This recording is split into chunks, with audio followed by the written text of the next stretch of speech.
Hola, somos el Grupo 7 y hoy presentaremos los resultados y conclusiones para nuestro diseño de un termo para bebidas calientes. Recapitulando nuestro trabajo, tenemos en primer lugar el impacto del usuario sobre el diseño del producto, debido a que este es quien pauta los requerimientos del diseño. Por otro lado, la relevancia de tener en cuenta la opinión del usuario recae en que la mejora de la experiencia para este figura como el elemento que permite tener a un producto de éxito.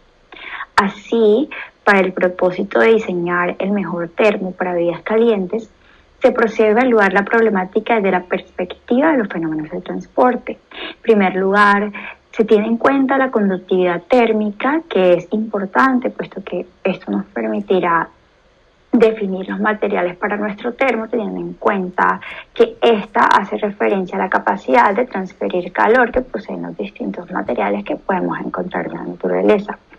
Por otro lado, la definición de paredes compuestas resultará un elemento protagonista en el diseño del termo, dado que se utilizará como estrategia para el propósito de retener calor del mismo. Por último, la mezcla de los anteriores conceptos en conjunto con el balance de energía serán de ayuda para el diseño de nuestro termo, pero también para evaluar el rendimiento técnico. Ahora, en cuanto a la interpretación de resultados del análisis de datos diagnóstico, podemos encontrar en primer lugar las encuestas, las que nos van a permitir saber cómo satisfacer las necesidades de nuestros consumidores. En segundo lugar, nuestro prototipo, el cual nosotros consideramos que añadiéndole 4 tapas a nuestro termo, vamos a lograr que estas no permitan que el flujo de calor al ambiente sea significativo, lo cual nos va a permitir que la temperatura de nuestra bebida se conserve por un mayor lapso de tiempo. Y por último, las variables de ingeniería, que son los posibles cambios que se le puede hacer a nuestro prototipo. Ahora, en cuanto a las encuestas realizadas y las respuestas predominantes, nosotros podemos observar que el color de preferencia era el negro, la bebida que suelen llevar los consumidores es café. Sin embargo, nuestros análisis los hicimos con agua, dado que no va a afectar nuestras respuestas, que el tiempo de calor de preferencia es entre 1 a 3 horas, lo cual se logró cumplir. Los accesorios, un indicador de temperatura, el cual debido a su complejidad no fue posible realizarlo. El tipo de agarre a un costado y por el tipo de materiales que usamos tampoco fue posible realizarlo. La forma del termo, la cual fue cilíndrica, y la capacidad de 500 mililitros. En esto podemos observar que logramos cumplir la mayoría de las preferencias de nuestros consumidores. Finalmente, en cuanto a las capas y las variables de ingeniería, recordamos que tenemos 4 capas. Una de estas es polipropileno con un espesor de 1.5 milímetros, la otra es una espuma con un espesor de 0.5 centímetros, el poliuretano con un espesor de 0.5 centímetros y el aluminio con un espesor de 1 milímetro. Entre las variables de ingeniería podemos encontrar que la forma va a depender de la capacidad, la cual queremos que sea 500 mililitros. Nuestra geometría a utilizar va a ser cilíndrica, los materiales van a ser escogidos de acuerdo a la conductividad térmica. Un ejemplo de esto es que el corcho utilizado y la espuma son materiales aislantes que nos van a permitir que se conserve aún más el calor. Que el grosor de las paredes va a afectar nuestro radio, así como la altura de esto, afectando los cálculos para poder hallar el calor perdido, es decir, el cual también se analizará con la temperatura de nuestra bebida. Por último, cabe resaltar que nosotros iniciamos nuestro termo con un termo que ya estaba en el mercado y agregamos las 4 capas ya explicadas. Una vez pasamos a nuestros modelos matemáticos, debemos relacionar las variables del consumidor con variables de ingeniería. Una vez tenemos nuestro termo con 4 capas, polipropileno, poliuretano, corcho y aluminio, debemos saber determinar los radios que hay desde la distancia del centro hasta la capa de referencia. No solo con los radios va a ser suficiente, también debemos de tener en cuenta las conductividades térmicas de cada material, que en este caso la del propileno es 0,18, la del poliuretano es 0,025, la del corcho es 0,043 y la del aluminio es 247. Una vez con esto, tenemos la necesidad de realizar un balance de energía, el cual va a tener un primer término que va a ser el flux que entra menos el flux que sale igualado a cero. En este caso se iguala a cero porque es un producto en estado estacionario, es un sistema en estado estacionario. Una vez tenemos esta ecuación, necesitamos dividirlo por lo que es constante. Y en este caso lo que es constante es L y 2pi. R no es constante, ya que vemos R2, R0, R1, R2 tienen distancias diferentes, entonces no lo podemos sacar de la ecuación. Una vez con esto nos queda la ley de Fourier, en la cual derivamos y nos va a quedar que el flux en R va a ser igual a menos C1 sobre R. Una vez con nuestra ecuación de Fourier, no nos queda suficiente, ya que domina la conducción en el tramo de R1, R2 y R3. Ya en R4 y en R0 son fenómenos diferentes que tenemos que usar la ley de enfriamiento de Newton.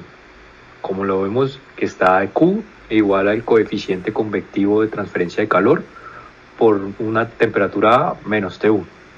Y en el caso de la ley de Fourier, nos va a quedar igualado el término a la conductividad por la temperatura 1 más la temperatura 2, igual a una constante 1 por el logaritmo de R0 sobre R1. Una vez con esto, tenemos que repetirlo para las capas que mencioné anteriormente. En este caso, ley de Fourier para R1, R2 y R3 y ley de enfriamiento de Newton para R0 y R4. Una vez despejamos la constante C1 de la ecuación de sumar la ley de Fourier y la ley de enfriamiento de Newton, nos queda lo que vemos acá abajo, que es el calor igual a una temperatura interior menos una temperatura exterior sobre los parámetros de resistencia. Y como necesitamos flujo de calor, tenemos que multiplicarlo por el área. En este caso es el área de un cilindro, que es 2pi r por L. Pero si usted se fija en la diapositiva anterior, el flux de calor era igual a C1 sobre R.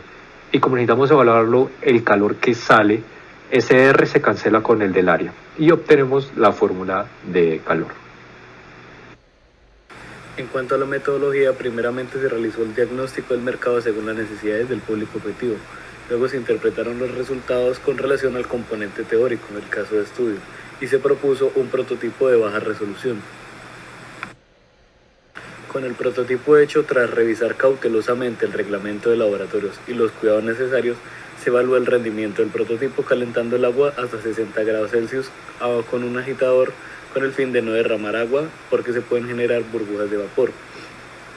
Este agua se dejó en el prototipo 4 minutos para que entrara en equilibrio térmico y así evitar fuentes de error por la temperatura inicial del termo. Luego se tomaron datos periódicamente cada 3 minutos de la temperatura del líquido durante 30 minutos. Lo anterior mientras se registraban evidencias videográficas para cumplir los requerimientos estipulados. Finalmente se tomó la temperatura ambiental y se analizaron los resultados obtenidos de manera análoga a las necesidades del consumidor, mediante el estudio de la transferencia de calor por medios conductivos y convectivos.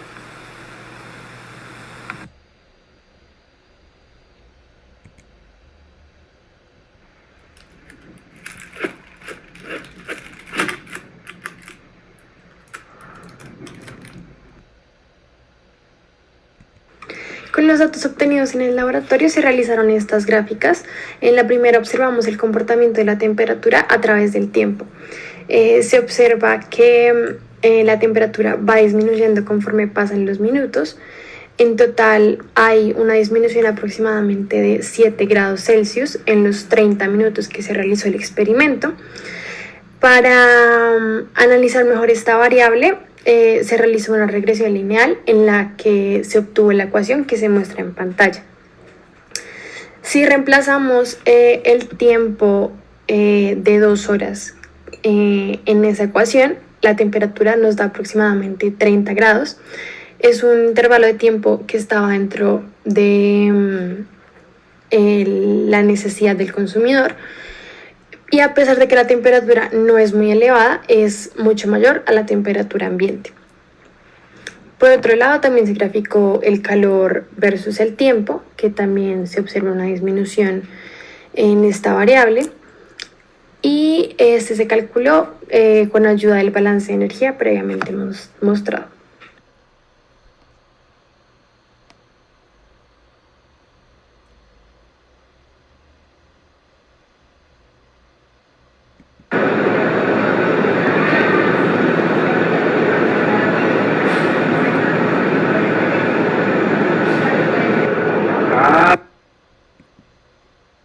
decir que se relacionó el diagnóstico con el diseño del prototipo de baja resolución.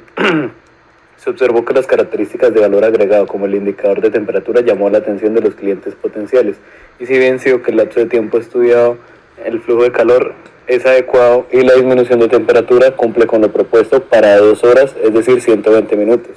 Sería bueno evaluar el prototipo durante más tiempo.